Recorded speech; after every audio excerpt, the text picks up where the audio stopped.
This is London. You will now hear a statement by the Prime Minister.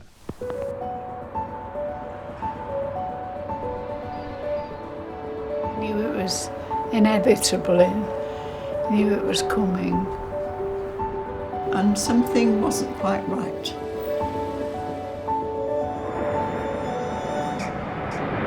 This country is at war with Germany. Didn't know what was going to happen the day after. This little island stuck on here, being bombed. And it mattered, even to kids. It was as if part of one's stability had been suddenly eroded. You want to help? Against them, I am certain that the right will prevail. You didn't know whether you'd ever see them again. It was a sense of something part of you was missing, part of your essential family tree had been split.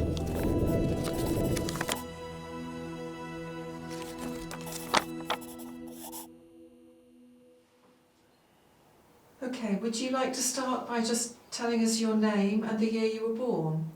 My name is Enid Leigh, and I was born in 1930. Knutsford, it's just home. You know, to go and sit down by the moor and watch the ducks. And I think everyone that I know that has visited me has loved it. It's just got an appeal. It's more built up now. It wasn't when I was a child.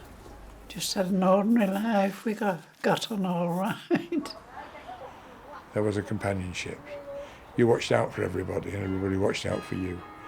You went everywhere and it was dead safe to go anywhere. There was always somebody, and you knew everybody and everybody knew you. That's the way it worked.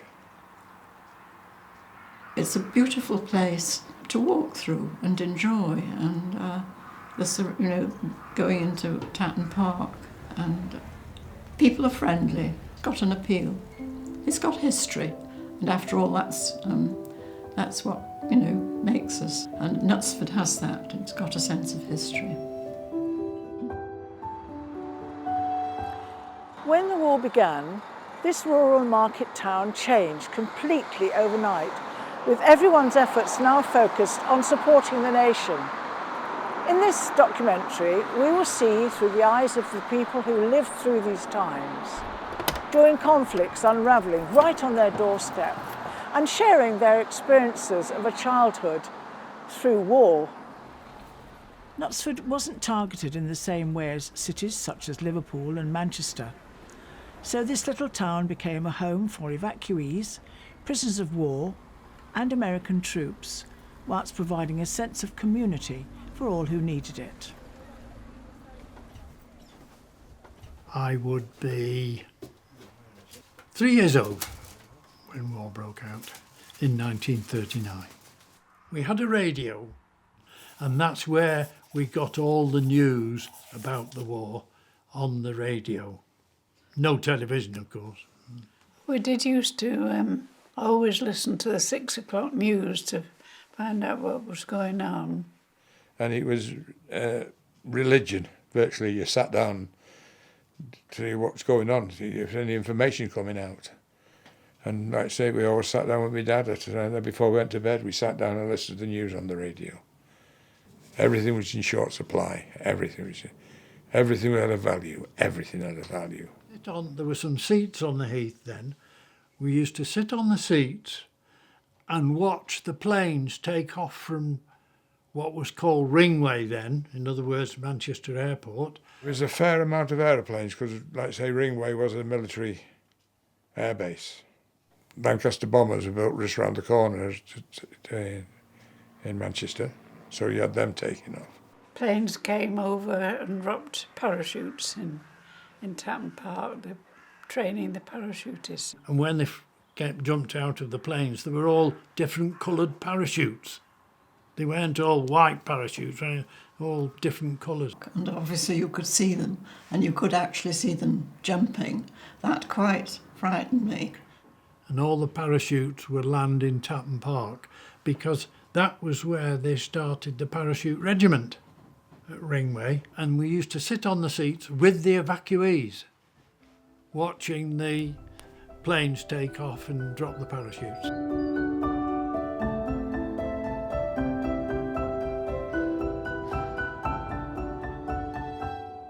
Children who grew up during the Second World War had an upbringing like no other. They became accustomed to rationing, air raid practices in schools, and evacuees being welcomed into their homes, and the reality of not knowing if they'd ever see their family members again. I remember the evacuees coming to school when we were there.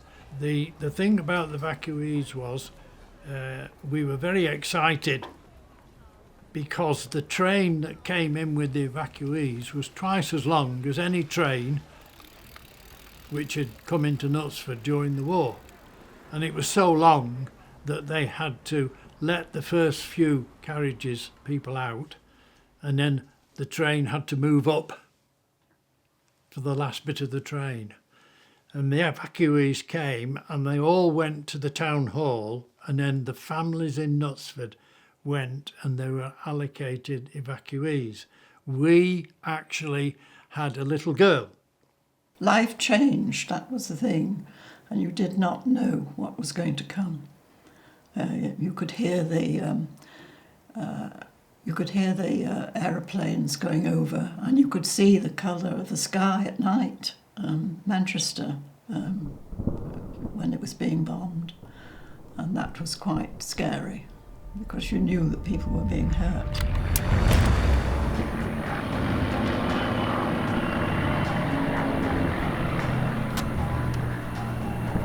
We didn't know what was happening. We didn't know what was going to happen. We were frightened. We were definitely frightened because we could hear the bombers coming over.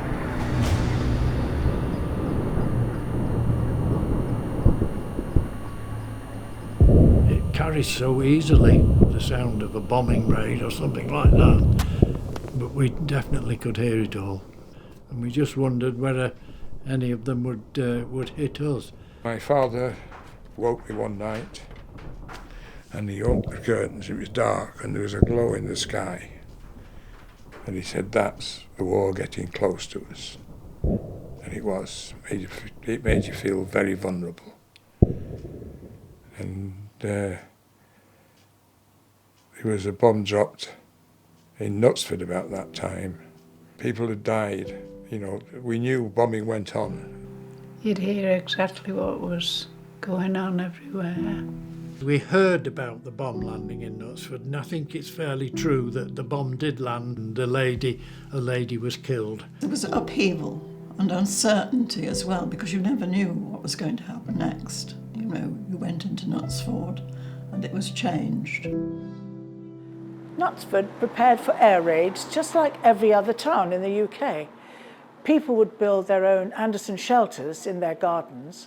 They were instructed on how to protect themselves against poison gas attacks and were issued gas masks, which they were encouraged to carry with them at all times. It would have been a time of constant unknowing, yet the people of this town continued with normal life as best they could.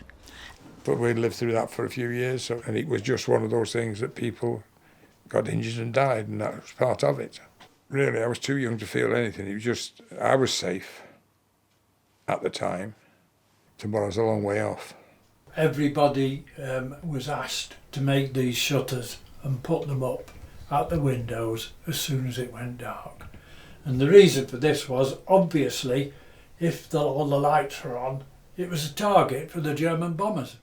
You think that it's going to be a lot worse than it was for us. I suppose in London and places like that it was a lot worse. My father, he was down in London during the period at the end of the war when Hitler sent his V1 and V2 rockets over. And it was a frightening time for him, more so than us, because he said they had a certain noise And he said when you were in London during that period, when you heard that noise, everybody went as quickly as they could for shelter, either down the underground and places like that. And that, he said that was a very frightening time because you couldn't predict where these V2 rockets would go, because they could hear the engine, they could hear the noise, and they knew when that engine cut out, that rocket was going to land somewhere in London. So that was a very frightening time for them. We never had anything like that. But of course, while the planes were flying over, there was always a chance they'd drop some bombs on us. But we were lucky. We were lucky, yeah. It was fear and curiosity, and of course it led on to what was happening to my father. That was very wondering what was happening there when you didn't hear. The reality of war for many families was a sudden change, almost overnight, with no real opportunity to process what was happening. 6 years is a long time to live with the reality of war. And if families were lucky enough to meet their loved ones again, they often had become undoubtedly different people. I was quite a thoughtful child and quite imaginative, so I did used to wonder, where they were going and what would happen to them. We didn't hear from him for quite long times because he was one of the few that went into Burma on these, forays, so that was a photograph of him then. And we had no letters and no communication for months at a time when he was on these areas. They just went. I don't think they were into goodbyes, they were just get it over and done with. They weren't there. They'd all gone, more or less overnight. So I do remember the place being empty when they'd all gone. You did what you could when you could. It's a different world we live in. People didn't show their emotions to, children, and we didn't communicate. I don't know whether you sort of bottle these things up, but I do think it affected me. So it was a difficult time. Uncle Bill was in the Navy, and the ship got sunk off Ireland and he drowned. All sod. There's life in it. Grandma was devastated. I'd be 8, 9 years old when it happened, but we were lucky. I remember the time when my father returned, and it was like meeting a stranger. I think he had altered quite a bit. I don't know, he'd actually, I don't know how he managed to do it, but we all felt that, I think. We were sort of treading around each other for a while. But then we were just people, different people in those days. We accepted what we had to do, and we just did it. I just thought, you want to help. My dad had been in the army in the First World War, and he used to talk about the army, and so I wanted to do the same. As well as evacuees and prisoners of war, Knutsford became a home for American forces during World War II. Larger houses were requisitioned to be bases for troops, nurseries and injured soldiers. Prisoners of war were situated in what is now called the courthouse, and tents were based all along Toft Road for American troops. I was a driver mostly driving ambulances. I was highly delighted. I was waiting to go, doing my bit for the country. I had to come to Knutsford a lot, and especially with German prisoners, because Knutsford had the hospital for German prisoners of war. And what is called Knutsford Community Hospital now was the hospital for injured prisoners of war, both German and Italian. We picked them up in Knutsford to take them back to the Midlands. And halfway there we stopped. We thought we'd give them a drink, because it's a long journey and that. But when I stopped, they all dashed out of the van and across the fields. I thought they were escaping, but apparently they'd kept them because I had been allowed to go home overnight. They hadn't told them at the hospital, so the Germans had been kept in a room all night, like just standing, I suppose. And they were dying to go to the toilet. And so as soon as I stopped, they all dashed across the fields. There was a little copse of trees. I didn't know what to do. I said to the man with the gun, like, fire your gun over the heads. He said, it won't make a noise. I haven't got any bullets in it. So we couldn't do anything. But they came back one by one. One or two of the ladies finished up after the war marrying Germans that had been prisoners of war in Knutsford. They probably met them while they were in Knutsford, but I know for a fact they married them. That was because the town accepted them, you know. They weren't marched round or anything like that. Then, of course, the thing that we all remember is the American army coming onto the heath. And all of a sudden, these Americans came and they started laying proper roads across the heath and putting permanent buildings up. And that's the first time I saw them. And then, of course, I walked past them and watched the camp grow. Literally, that was it. So we wondered what was going on. And then, of course, the whole army, General Patton's army, came and they stayed in tents. And the buildings they put up were for canteens and places like that. So we saw a lot of the American soldiers. General Patton, chief American officer. A very hard man, I believe. So you always knew where Patton was. You know, the big car with wind-tone horns and normally outriders coming with him with sirens on. You knew where Patton was. We saw him when he made his infamous speech outside the Lost and Found, in other words, outside the town hall, where he made his speech, because he was on a raised platform in front of the town hall. And we happened to be coming out of school at the time. My father tells me a story. He said he was sat in the office at the front of the garage, and this American car pulled in and blasted two big wind-tone horns, nearly blew him out of the office. So he went out and played bloody hell with this driver. And then he looked in the back, and the bloke that was laughing in the back was General Patton.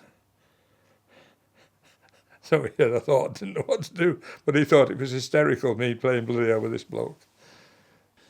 We used to take jam jars or anything we could find down to the entrance to the heath, and they used to fill them with hot chocolate. And of course the favourite phrase was, have you any gum, chum? And they used to give us chewing gum, all those kind of things. My mother and I, and sometimes my sister, used to go to the Marcliffe, and long queues always for the cinema then. And you would see the servicemen queuing up with their girlfriends.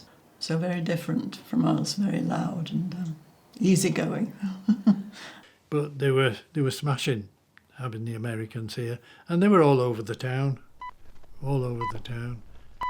From number 10 Downing Street, the Prime Minister makes the momentous announcement for which the world had been waiting. Hostilities will end officially at 1 minute after midnight tonight, Tuesday, the 8th of May. We may allow ourselves a brief period of rejoicing.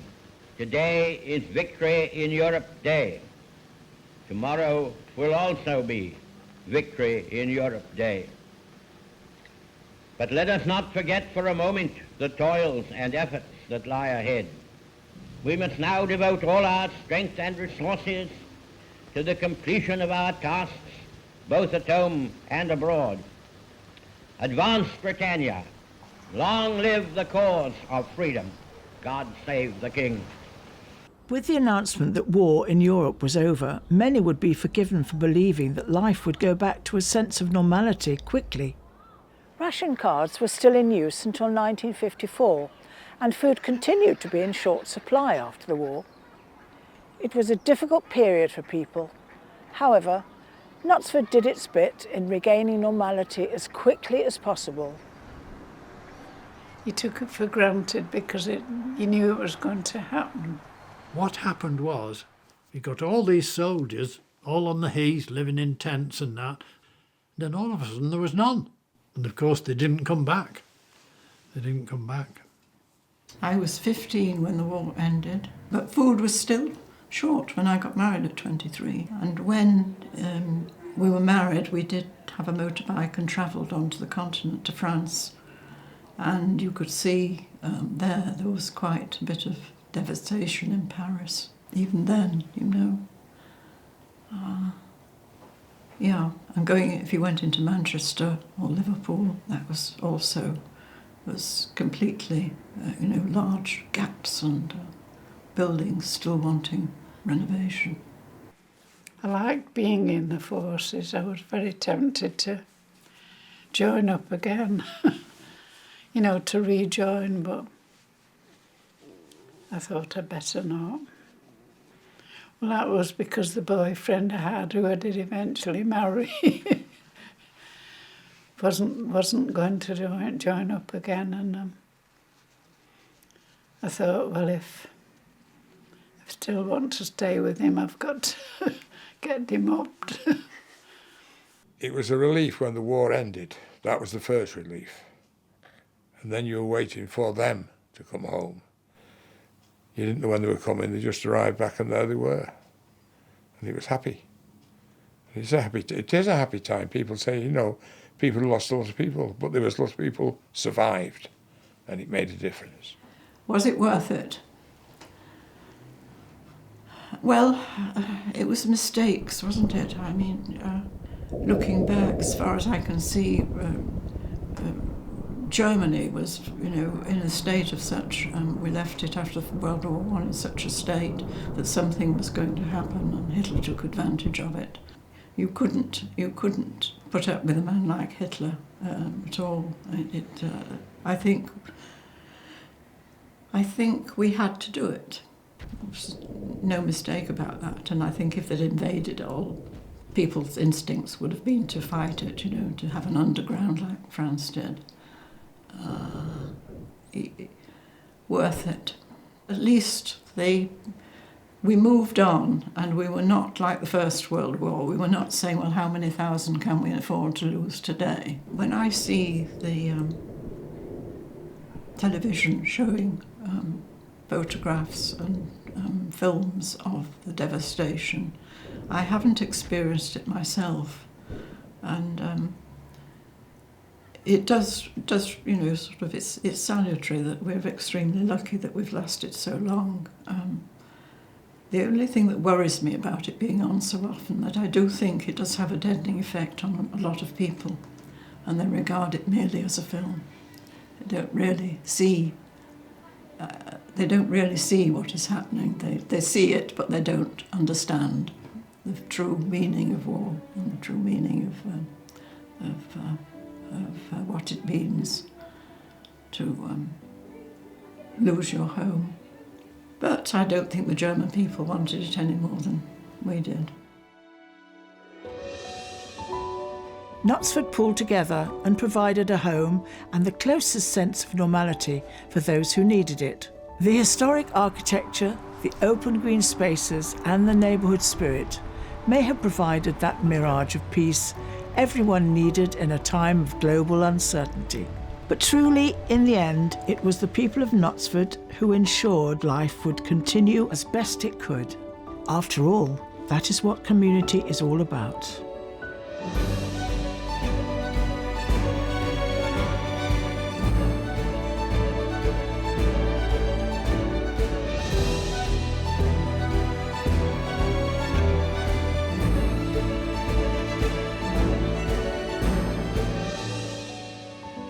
you got on with life. You know, we weren't being bombed to that extent. You understand? Well, we got a bit around here, but not a lot. So you got on with life and did what you could, kept going. We're only school kids, but there you are, see. But it was just life. Other people were there, away, you know, a lot of friends, parents were, father was away and elder brothers had gone. So you live with it. But that's about it. So that's about it, gentlemen. The end. Appreciate that. Press the off button.